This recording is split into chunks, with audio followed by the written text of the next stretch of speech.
Morning to all of you. और अब हम लोग यहाँ से भाई जाऊँगा मैं नेपाल टूरिज़्म में, जहाँ पर मेरे को 2 परमिट लेने होंगे जोमसंग के लिए। अगर मेरे को लोअर मस्टैंग जाना है तो वहाँ के लिए मेरे को 2 परमिट लेने होते हैं। तो उसके लिए मैं अभी निकल रहा हूँ, पहले वो परमिट लेता हूँ और फिर आगे बढ़ता हूँ कि क्या आगे का क्या है आज का, क्योंकि आज भी 2-3 जगह का है जो सोचा हुआ है। एक तो लेक जाना है और बाकी और देखते हैं क्या है क्या नहीं है। तो वो 2 जगह हैं, वो 2 या 3 जो भी करनी होगी तो वो करते हैं। ये वही रोड है जो रात में घूम रहा था मैं कल। तो यहाँ फेस्टिवल चल रहा है, स्ट्रीट फेस्टिवल पोखरा के अंदर 24th स्ट्रीट फेस्टिवल है यहाँ पर। तो ये लोग रात को स्ट्रीट को बहुत अच्छे से डेकोरेट करके, और बिल्कुल यहाँ पर चलना अलाउड नहीं रहता, कार्स का, व्हीकल्स का, ये सब ख़त्म हो जाएगा। केवल और केवल पैदल आप चल सकते हो। यहाँ पर खाने की बहुत सही चीज़ें होती हैं, लाइव डांस, म्यूज़िक, बहुत एक्टिविटीज़ वगैरह नाइट में बहुत सही हो जाता है ये रोड पूरा। और ये 5 दिन के लिए चलता है, सबसे मेन चीज़ है 5 दिन के लिए ये प्रॉपर चलता है। फर्स्ट नाइट तक ये यहाँ पर रहता है। ये देखिए लिखा भी हुआ है ये 24th। तो अच्छा है यार, मैं सही टाइम पर आ गया, मुझे तो पता भी नहीं था। मगर फर्स्ट को यहाँ पर अमेजिंग होगी। 31st नाइट इज़ ऑसम यार, ऑसम। मुझे पहले जोमसम जाना चाहिए था, फिर यहाँ आना चाहिए था, मगर कल ऑलरेडी बहुत लेट हो गया था तो जोमसम के लिए ऑप्शन बचा नहीं था, तो इस वजह से मुझे यहीं रुकना पड़ा। चलो यार, हर चीज़ का मज़ा नहीं आ सकता, हर चीज़ का वो नहीं देखा जा सकता, जो भी है। भाई लोगों, एक गलती हो गई, करेंसी नहीं कैरी कर रहा था मैं। तो आपको अगर कोई भी गवर्नमेंट का काम आता है ना, गवर्नमेंट का किसी भी टाइप का काम होगा, इमिग्रेशन या कोई परमिट कुछ भी, तो आपको नेपाली करेंसी कैरी करनी होगी। अदरवाइज़ अगर आप नेपाली करेंसी कैरी नहीं करेंगे तो आपको अरेंज करनी होगी। तो अब मैं जा रहा हूँ बाहर, बैंक वगैरह हैं यहाँ पर आसपास में, या कोई लोकल शॉप जहाँ मनी एक्सचेंज होता हो, वहाँ से जाकर के मनी एक्सचेंज करवाता हूँ। उसके बाद जाकर के फ़ी पे करूँगा। लंच टाइम होने वाला है तो उन्होंने बोला जल्दी जा कर के करवा लो वरना आपका टाइम वेस्ट होगा। तो मैं जल्दी जा कर के ये करवा रहा हूँ। तो ये चीज़ याद रखने की है। और फ़ोटो अगर इन केस नहीं भी है किसी के पास, जैसे मेरे पास नहीं थी, हम ना थोड़ा सा गलतियाँ करते हैं। फ़ोटो थी सारी की सारी रोहन के पास, और वो लोग वहीं रह गए काठमांडू, सारी चीज़ें थी हम पे, बट वो वहाँ रह गए तो आधी चीज़ें गड़बड़ हो गई। तो अब मैं फ़ोटो भी यहीं खींच जाती है, ये एब्सोल्युटली फ्री होती है, ये लोग ऐसे ही खींच देते हैं वहाँ पर।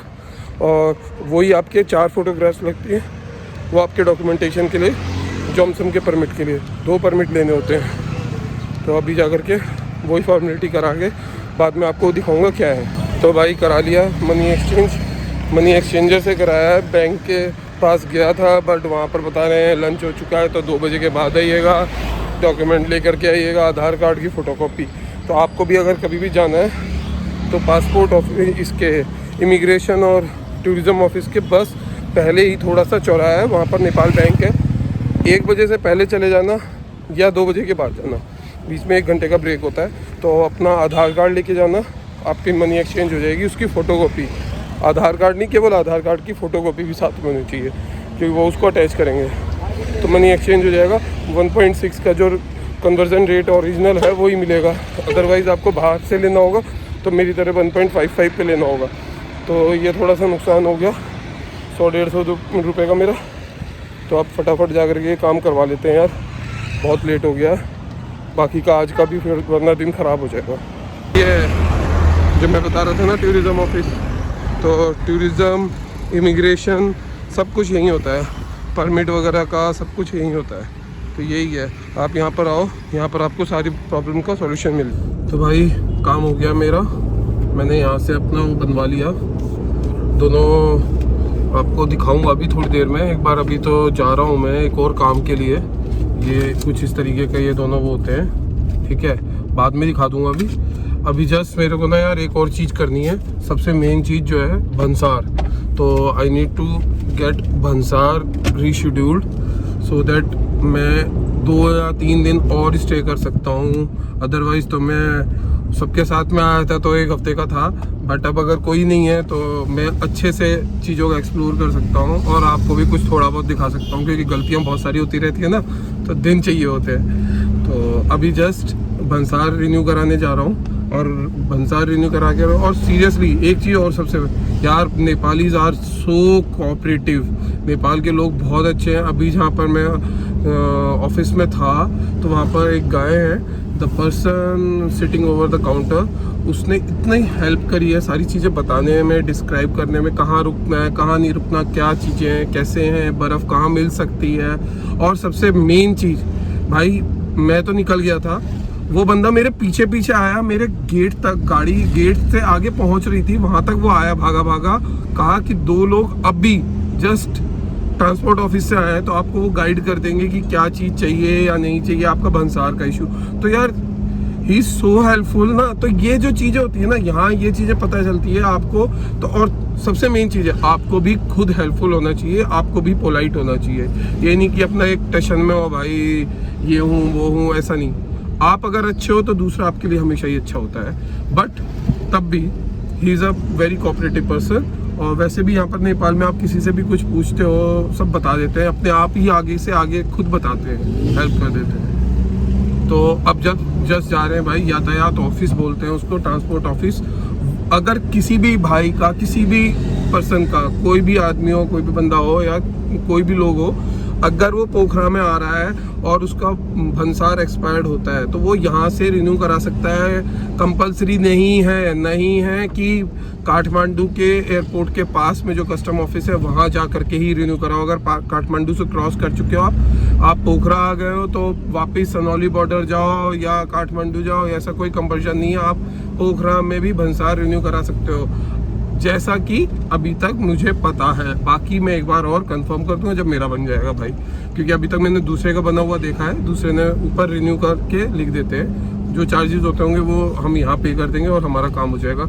और ये दोनों चीज़ों का, जिस जगह मैं रुका हुआ था, जिस स्ट्रीट पे, जो स्ट्रीट थी ये आपका लेक साइड वाला जो रिसोर्ट है मेरा, BZB करके रिसोर्ट है मेरा, जिसमें मैं रुका हुआ, और बहुत अच्छा है यार। स्विमिंग पूल वगैरह है, गर्मियों के लिए तो बहुत ही औसम है, ठीक है। बट इस टाइम पर भी बहुत अंदर से भी ना बड़ा लिक्रेटिव सा है, एक अच्छा सा है, ठीक है। तो उसके बिल्कुल स्ट्रीट के साइड चलते रहो। अगर आप पैदल भी आ जाओगे ना तो भी आप 15 मिनट में यहाँ तक पहुँच जाओगे, ठीक है। बट मैं सजेस्ट करूँगा यार, लोकल स्कूटी वगैरह होती है ना तो वो भी मिल जाती है। मेरा तो अपना व्हीकल है, अगर आप लोकल ट्रांसपोर्ट से वो कर रहे हो ट्रैवल, तो आपको स्कूटी अगर आपने ले रखी है, साइकिल रेंट पे मिल जाती है, बाइक्स वगैरह तो मिलती हैं, साइकिल्स भी रेंट पे मिल जाती हैं, तो वो ले करके भी आप यहाँ आ सकते हो।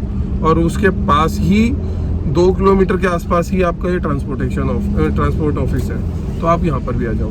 तो यहाँ अपना काम करा करें। अब मैं कल जहाँ तक है मॉर्निंग में मुक्तिनाथ के लिए निकलूँगा, बट मैं डायरेक्टली मुक्तिनाथ निकलूँ ये कोई कंपलसरी नहीं है भाई। ये बहुत बड़ी मार्केट सी लग रही है यहाँ की, पोखरा की बड़ी मेन रोड है, 4 लेन रोड है। और सबसे बड़ी बात है, डिवाइडर के तौर पे इन्होंने ये लगा रखे हैं बैरिकेटिंग, वरना तो ये भी नहीं होते हैं यहाँ पर। यहाँ बिल्कुल ही प्लेन होता है, बस पट्टी की थी वाइट वाली, सिंगल वाली, ये नहीं गैप्स वाली में आप मूवमेंट कर सकते हो। इसका मतलब होता है कि आपको पार्टीशन कर दिया, तो ये 2 पट्टी खींच दी, आपको दिमाग कर दिया कि आपको उधर नहीं जाना, तो बस वो चीज़ फॉलो हो जाती है यहाँ पर। यहाँ वो वाला हाल नहीं है कि भाई नहीं हम नहीं मानेंगे, हम तो ये हैं, हम तो वो हैं।